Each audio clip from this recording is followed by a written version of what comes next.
Bonsoir à tous. Parlez vrai ce soir sur la question du transport en passagers et en fret pour les îles, mais aussi la question du désenclavement économique avec deux constats. Le transport dans les îles est problématique, maritime ou aérien, il reste coûteux et les liaisons sont médiocres.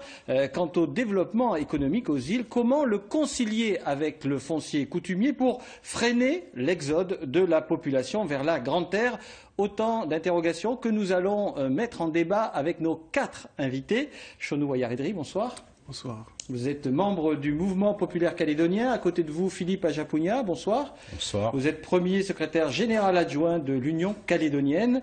Avec nous aussi Léonard Sam, bonsoir. Bonsoir. Vous êtes membre de Calédonie Ensemble. Et avec nous aussi Simon Louécode, bonsoir. Bonsoir. Vous êtes le président du mouvement pour la diversité. Alors, partons du constat, j'ai à peu près dressé le tableau, planté le décor dans l'introduction.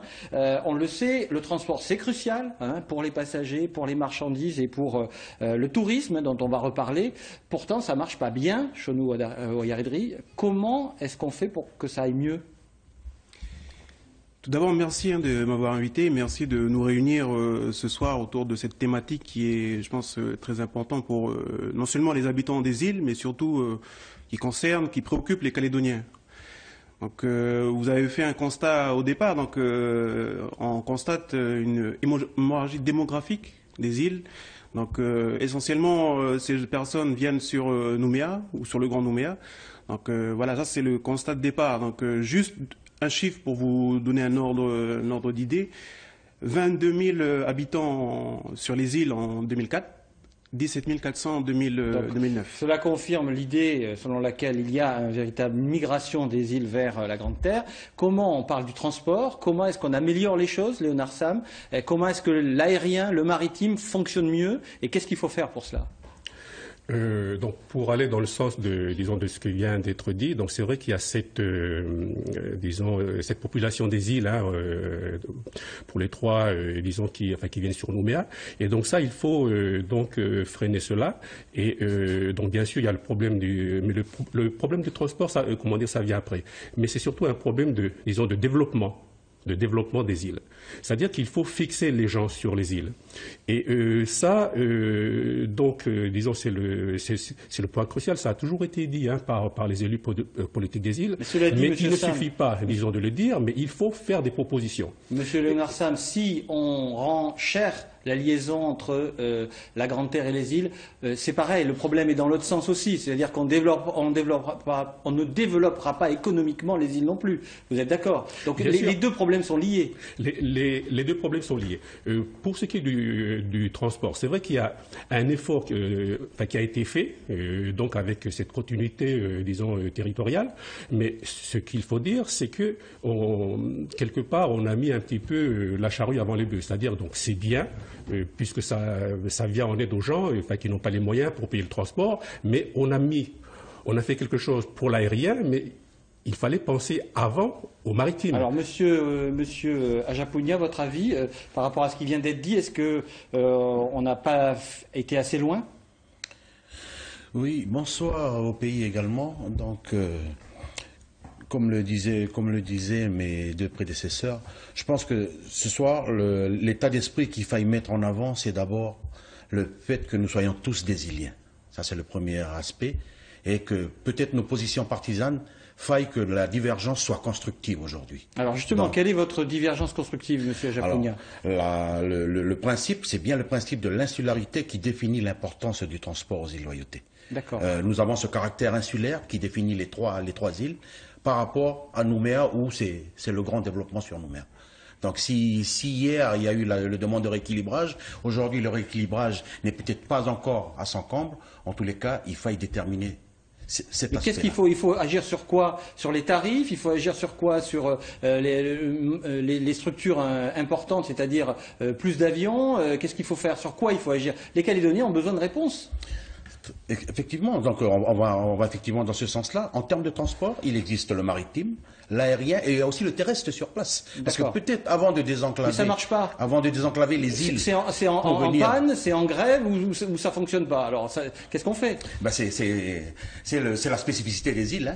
Ah bon? Vous l'aurez très Donc bien on fait compris. avec, c'est votre réponse. Non, je ne dis pas, ne me faites pas dire ce que je n'ai pas dit. Je ne dis pas qu'on fait avec. Simplement, tous les jours, on est dessus. C'est le quotidien de. Et comment on n'arrive pas à régler cela depuis des années? Vous êtes chargé de mission auprès du président de la province des îles. Comment depuis 10 ans on n'arrive pas à régler ce problème? Et ça, c'est pas depuis 10 ans. Ça va depuis. Alors donc, ça c'est va encore depuis pire. un peu plus. Pourquoi on n'arrive pas à régler ce problème? Depuis plus loin.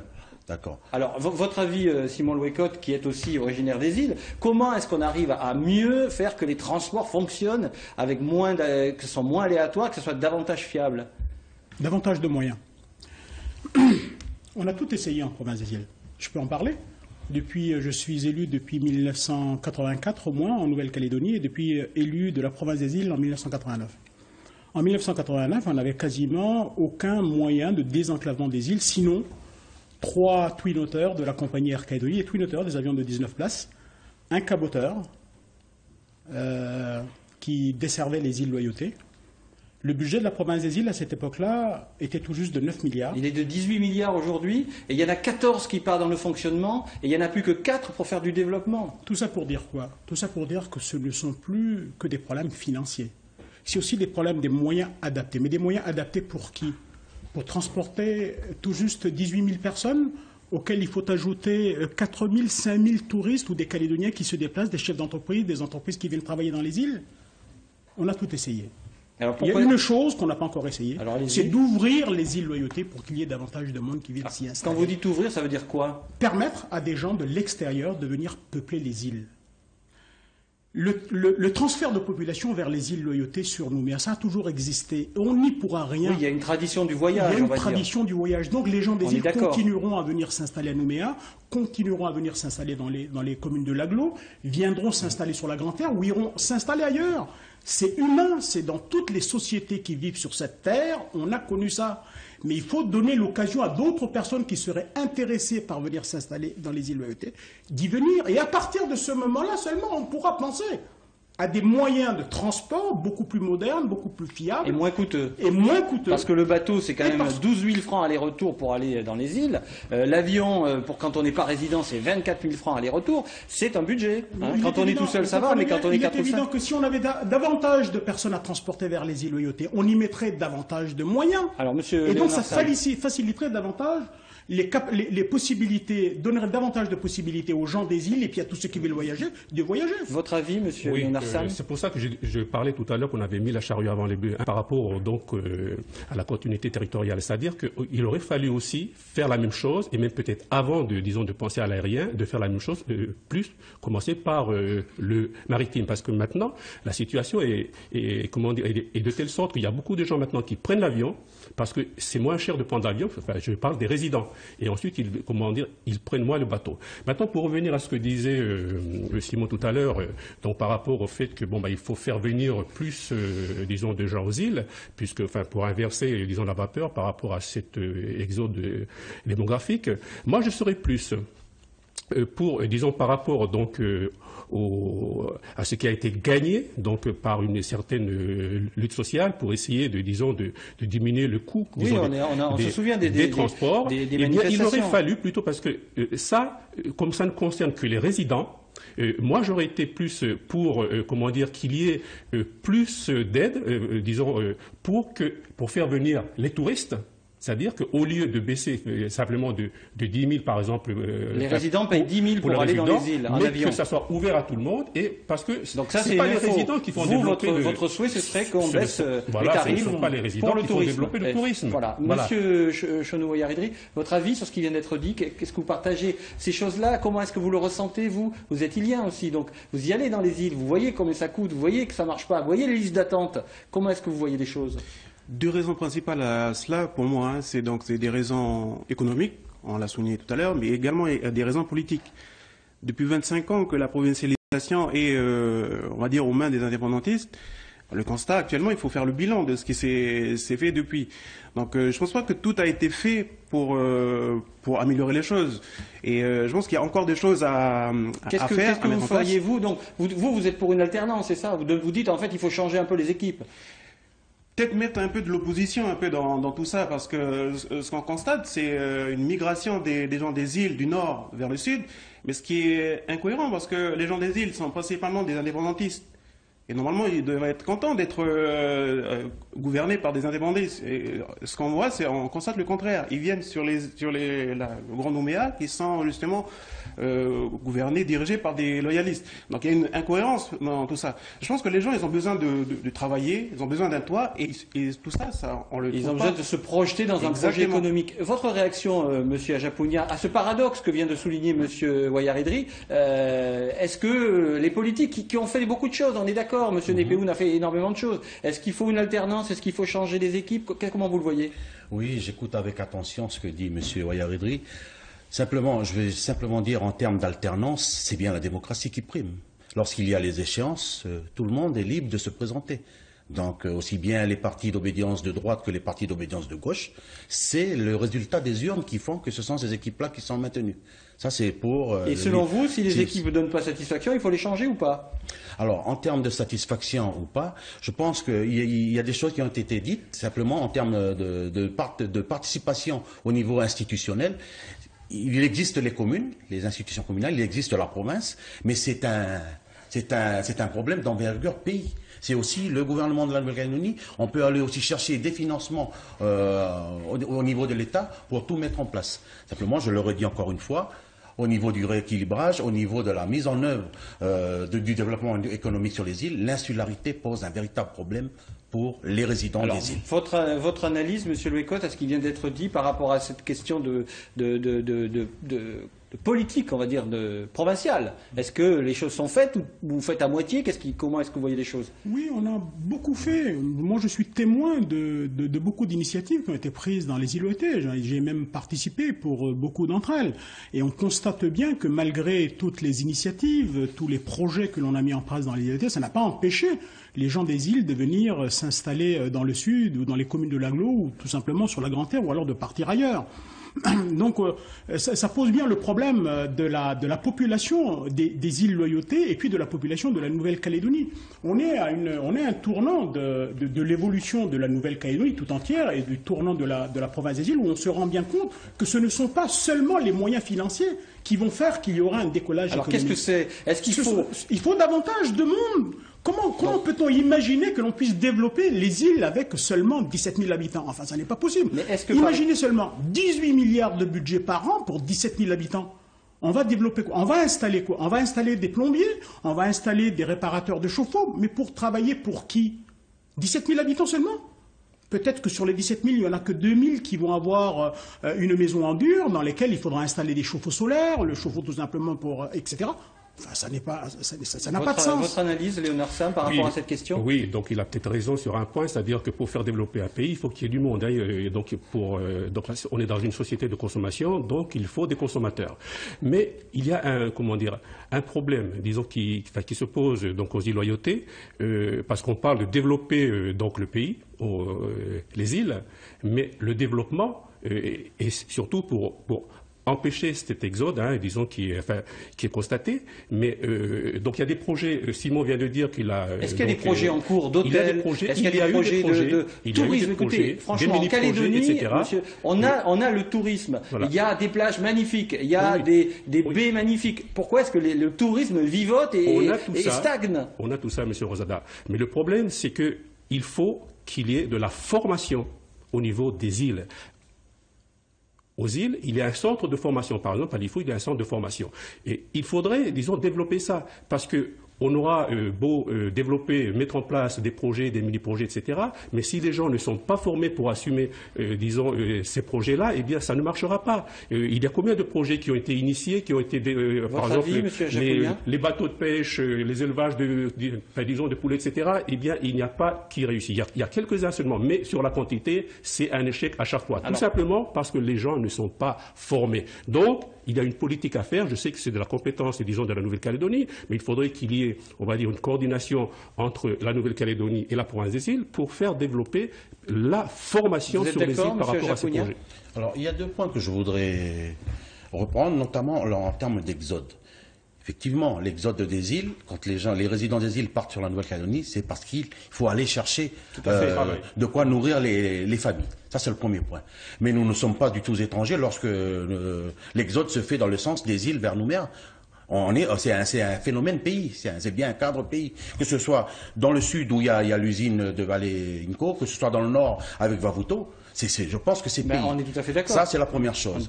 Le second point, vous parlez de tourisme.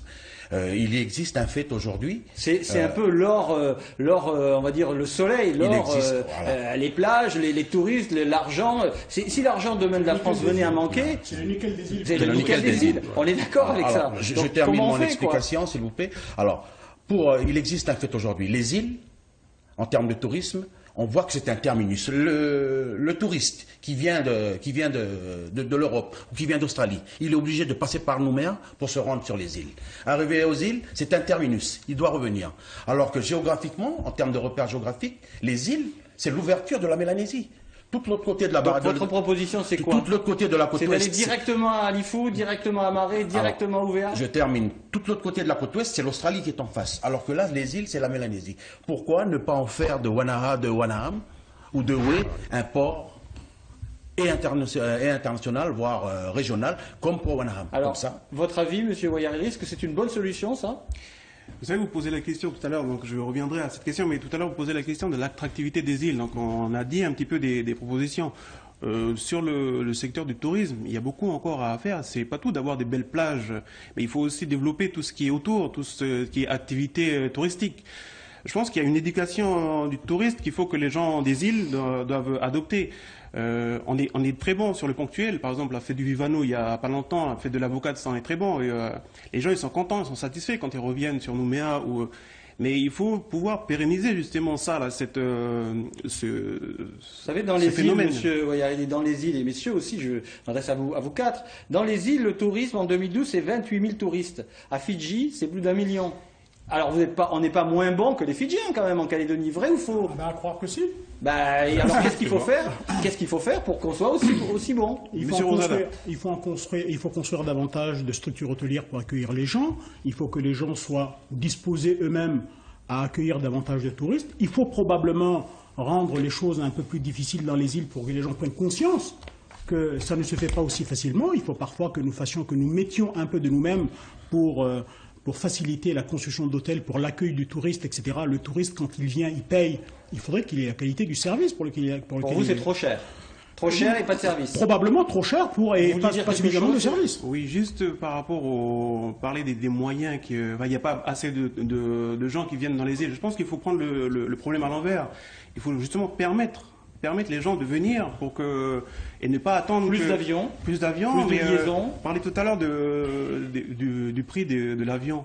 Pourquoi ne pas mettre justement, on a fait un effort, comme le disait Monsieur Léonard Sam, sur le prix des résidents. Mais moi, je fais un exemple concret, je suis des îles, mais j'aimerais bien aller sur les îles pour construire une maison, ça. Mais le frein, c'est au niveau du transport. Alors justement, vous êtes tous d'accord, et nous sommes tous d'accord pour développer les îles. Les îles, c'est 99% de terres coutumières. Comment on fait avec ces paramètres? Parce que ça, c'est un paramètre de taille. Comment est-ce qu'on fait? Le Sénat coutumier a une mission de cadastrage. Où est-ce qu'on en est? Il faut aller au-delà, parce qu'à un moment donné, on ne veut pas faire sauter tous les verrous, mais il faut bien moderniser et aller de l'avant. Alors quelle est votre solution, monsieur Ajapounia, sur ce foncier coutumier? Qu'est-ce qu'on fait pour permettre à l'entreprise privée de s'installer? Alors, je reviendrai, je répondrai ensuite sur le plan foncier. Je reviens juste sur le point je prends un peu au mot ce que M. Wayariri dit. Il est sur Nouméa et il voudrait s'installer aux îles. Et il y a beaucoup de personnes qui sont dans cette situation, notamment originaires. Et quand il arrive, c'est du foncier coutumier. Comment il fait, l'entrepreneur? Monsieur Wayariri n'est pas. Quand il va sur Marais, il est propriétaire terrien. Il fait partie d'un clan, il fait partie d'un tertre. Tout à fait. Il vient, il s'installe. Ça, on ne renie pas. Au contraire, on garde. Ça enrichit la République, vous savez. Mais quelque part, il faut aussi, à un moment donné, moderniser les choses. Exactement. Donc, comment on fait? Alors aujourd'hui, sur le plan foncier, les entrepreneurs viennent, ils veulent s'installer, mais ils rencontrent ce problème. Parce que le foncier là-haut n'est pas le foncier qu'il y a sur la Grande Terre, où ici on veut s'installer, on paye et on s'installe.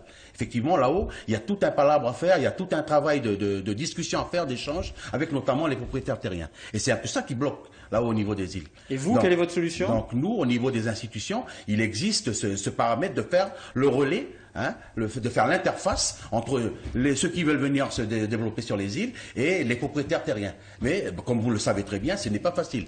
Comment vous voyez ça, monsieur Louécotte, et après monsieur Léonard Sam? Il y a un projet qui avait été initié par Dick Kikewé en son temps.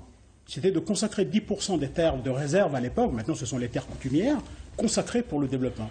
C'est-à-dire extraire de ces terres coutumières des espaces sur lesquels pourrait y être fait du développement. Et que ça répondrait aux clés que l'on connaît en termes de développement économique. Ça répondrait davantage à ça qu'à des considérations d'ordre coutumière et difficultés que l'on connaît aujourd'hui. Ce projet? Eh bien, Dick Kikewé l'avait initié à une certaine époque, et puis c'est tombé en désuétude, lorsque, en 1995, avec Nidoïch Neslin et Amuchono, nous avons initié une majorité en province des îles, que l'on avait appelée la coalition.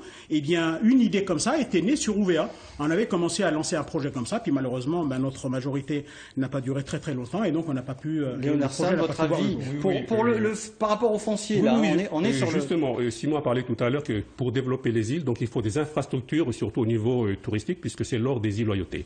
Et donc il a parlé, disons, de ce projet initié par Dick, mais il a aussi, par exemple, le projet de Peng, disons, justement, où est-ce qu'il en est, ce projet? Et donc il faudra poser la question donc à ceux qui sont donc au Rennes sur place. Mais donc pour donc le problème justement du foncier, parce qu'il me semble que ce qui bloque ce projet, c'est un problème foncier justement. Le projet hôtelier de Peng, comme le dépôt à Marais, etc. Bon, ça vient seulement d'être débloqué apparemment, mais bien sûr il y a un problème, disons, de foncier. Et justement, donc il y a un outil, parce qu'il y a des outils, disons, qui sont pour ça, et notamment pour les terres, pour les terres coutumières. Eh bien, il y a ce qu'on appelle le fonds de développement, disons, des terres coutumières, qui a été mis en place. Va en parler aussi. Et justement, donc cet outil-là, il faut le mettre en œuvre. Je sais que par exemple au niveau, disons, de la province nord, il est utilisé, mais au niveau de la province des îles, il faudrait, disons, associer. J'ai l'impression qu'on a créé un fonds sans fond. Voilà. Donc, Monsieur Wayaridri, qu'est-ce qu'on fait? Ce fonds, il existe? Il est doté? Il n'est pas doté? Non, mais il est tout récent. Il est tout récent. Alors on attend combien de temps avant de le doter? Du fonds de garantie. Oui. Donc c'est tout récent, donc il faut le temps qu'ils se mettent en place. Ça prendra combien d'années? Mais on espère rapidement quand même. Oui. Voilà. Trop. Alors, juste pour revenir au foncier, donc voilà, c'est un véritable problème. Mais je pense que c'est, pour reprendre un peu les propos de Monsieur Wanapo, c'est justement un propriétaire foncier qui a permis à la SIC de développer, de mettre en place des logements sociaux sur la tribu de Chépéné. Il disait tout justement, c'est pas le foncier qui pose problème, ce sont les hommes. Je pense que les coutumiers, ils ont leur part de responsabilité aussi dans tout ça. Là, vous parlez tout à l'heure du cadastrage, c'est très très lent ce truc-là, parce que après on rentre dans les problèmes de jalousie et tout ça, parce que notre culture, c'est une culture orale. Mais à partir de là, on va pouvoir développer des projets sur terre coutumière. Je pense que c'est pas impossible. C'est possible, mais je pense que c'est les hommes qui bloquent, quoi. Donc, un exemple, je parlais tout à l'heure de Répéné, mais sur la zone VKP, il y a beaucoup de projets comme ça qu'on a réussi à développer sur terre coutumière. Oui, mais vous parlez là d'un problème ultra sensible, mais en attendant, ça bloque quand même beaucoup de choses. C'est-à-dire qu'on est quand même toujours dans l'attente. Et aujourd'hui, l'exode se continue. Vous avez donné des chiffres tout à l'heure. Donc la conséquence, c'est que de moins en moins de gens restent dans les îles, monsieur Ajapounia. Oui, nous sommes régis par un système qui fait que coutumièrement, nous avons nos hiérarchies coutumières. Tout à fait, à respecter. Avec toute la bonne volonté que l'on a, on peut dire que c'est un problème d'homme. Il faut y discuter, il faut mettre à plat les choses et on ne peut pas passer outre ce positionnement-là de nos coutumiers. Moi, je vis en permanence sur les îles. Tous les jours, on rencontre ce problème. Nous, les positionnements qui viennent d'ici du Grand Nouméa, c'est bon, c'est bien. Effectivement, il faut y aller de l'avant. Mais on ne peut passer outre le positionnement de nos responsables coutumiers. Alors souvent, ce sont les institutions avec ceux qui viennent pour le développement économique et le troisième partenaire, ce sont comme on appelle, ce sont les chefferies. Et souvent, c'est souvent là où il faut... peut-être que... Mais je vous sens impuissant, là. Peut-être je vous sens impuissant. C'est-à-dire que là, vous avez tout dit et on ne peut plus rien faire. Pas du tout. Moi, ce que je dis, c'est que nous, là-haut, nous sommes très respectueux des... Mais le respect, on est d'accord, tout le monde est respectueux. Mais à un moment donné, il faut bien aussi, avec le respect, aller vers la modernité. Je vous ai apporté mon positionnement tout à l'heure.